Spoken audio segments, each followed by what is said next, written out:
আসসালামু আলাইকুম। উপদেষ্টাদের বিদায়ের সুর, এটি বেঙ্গল নিউজ 24 এই নিউজ পোর্টালের 24শে অক্টোবর এটা প্রকাশিত হয়েছে। এই সংবাদে বলা হয়েছে, অন্তর্বর্তীকালীন সরকারের একজন প্রভাবশালী উপদেষ্টাকে সম্প্রতি একটি সংগঠনের পক্ষ থেকে আলোচনা সভায় আমন্ত্রণ জানানো হয়েছিল। এ বিষয়ে উপদেষ্টার একান্ত সচিব পিএস কাছে দিনক্ষণ ও সম্মতি চাওয়া হলে নাকচ করে দেওয়া হয়। বলা হয়, স্যার বলেছেন এখন যাওয়ার সময় হয়েছে, এসব বাদ দিয়ে গুরুত্বপূর্ণ সংস্কারগুলোর দিকে মনোযোগ দাও। আমরা আছি বা কদিন, যে কোনো দিন চলে যেতে হবে। তো এ হচ্ছে ব্যাপার। এই ঘটনার সাথে আরো অনেক কিছুই আছে। আমি এই ব্যাপারগুলো একটু কানেক্ট করি। প্রায় অভিন্ন ঘটনা ঘটেছে সচিবালয়ের 7 নম্বর ভবনের এক উপদেষ্টার দপ্তরেও। শুধু এই দুই উপদেষ্টার ক্ষেত্রে নয়, বেশ কয়েকজন উপদেষ্টার দপ্তরে অনিষ্পন্ন সংস্কার কাজ দ্রুত নিষ্পত্তি করতে তাড়া দেওয়া হচ্ছে বলে জানিয়েছেন দায়িত্বশীল কর্মকর্তারা।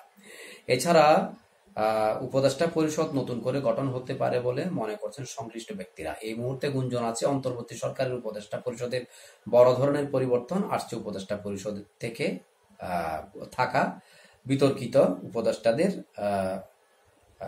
বাদ দিতে সম্প্রতি প্রধান রাজনৈতিক দল বিএনপি, জামায়াত ও এনসিপিরও চাপ রয়েছে। প্রধান উপদেষ্টা ডক্টর মোহাম্মদ ইউনূসের সঙ্গে বিভিন্ন রাজনৈতিক দলের বৈঠকের পর এই গুঞ্জন আরও চাউর হয়েছে। এমন পরিস্থিতিতে সচিবালয়ের কয়েকটি মন্ত্রণালয় বিভাগের প্রশাসনিক কাজে এক ধরনের তাড়াহুড়া লক্ষ্য করা গেছে। বিষয়টি নিয়ে কোনো উপদেষ্টা মন্তব্য করতে রাজি হননি। তবে নাম প্রকাশ না করে একাধিক উপদেষ্টার একান্ত সচিব পিএস প্রায় অভিন্ন ভাষায় কালের কণ্ঠকে জানান, ভাই, উপদেষ্টা স্যাররা আর কদিনই বা আছেন, আমাদের এখন যাওয়ার সময় হয়েছে। যে কোনো সময় আমাদের চাকরি নট হয়ে যাবে। একদিন হয়তো ঘুম থেকে উঠে শুনবো স্যার নেই, স্যার পদত্যাগ করলে আমাদের দায়িত্বও নেই, হয়তো অন্য কোথাও পদায়ন করবে। জনপ্রশাসন মন্ত্রণালয়ে দোয়া করবেন ভাই। তো এ হচ্ছে পিএসদের বক্তব্য। অর্থাৎ এই একটা সংগঠনের অর্গানাইজেশনের যে একটা সেমিনারে আমন্ত্রণ জানানোকে কেন্দ্র করে তাদের অনুপস্থিতি এবং অনুপস্থিতির বিষয়ে যখন তোড়জোড় করা হচ্ছে, তখন পিএসদের জায়গা থেকে বলা হচ্ছে যে অন্তর্বর্তীকালীন সরকারের যারা এখন উপদেষ্টা পরিষদে আছেন, যে 3 জন, সেখান থেকে রদবদল হতে পারে।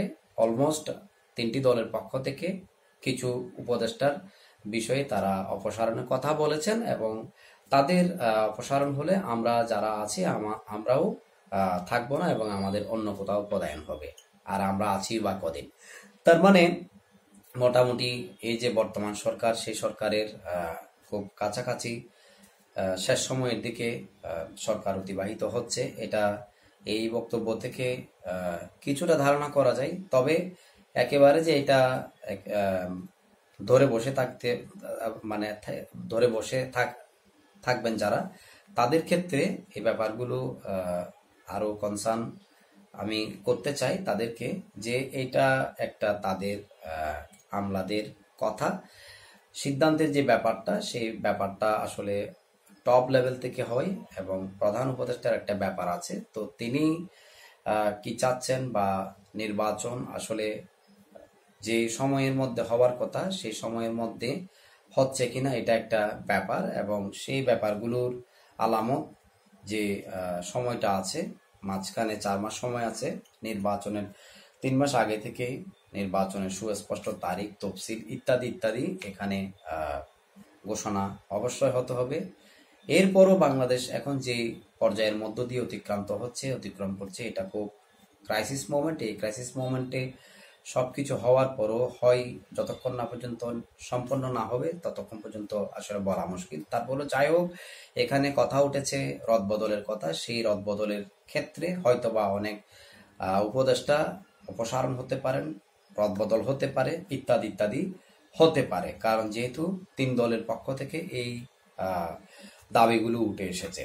তো বিদায়ের ঘন্টা যে বেজেছে, এটা মোটামুটি তারা বুঝতে পেরেছেন এবং সেই জায়গা থেকে পিএসরা যে কথাগুলো বলছেন, হয়তো কোনো কোনো উপদেষ্টারাও বলছেন। এখন এই ব্যাপারগুলোকে আপনারা যারা এই অনুষ্ঠান দেখেন, আপনাদের জায়গা থেকে কিভাবে দেখছেন এবং ভাবছেন প্রধান উপদেষ্টার যে বক্তব্য এবং উপদেষ্টা পরিষদকে ঘিরে এই যে পত্রিকার নিউজ এবং সেই সাথে তাদের আমলাগণের যে ভাবভঙ্গিমা প্রকাশ সব মিলিয়ে আপনারা কি মনে করছেন খুব আর্লি তারা যাবে, নাকি এই বিষয়টি শুধুমাত্র কথার মধ্যে থাকবে? অবশ্যই কমেন্ট বক্স খোলা আছে, আপনারা চমৎকার যৌক্তিক কমেন্টস তুলে ধরতে পারেন। ভালো থাকবেন, সবার জন্য ভালোবাসা, শুভকামনা। আসসালামু আলাইকুম।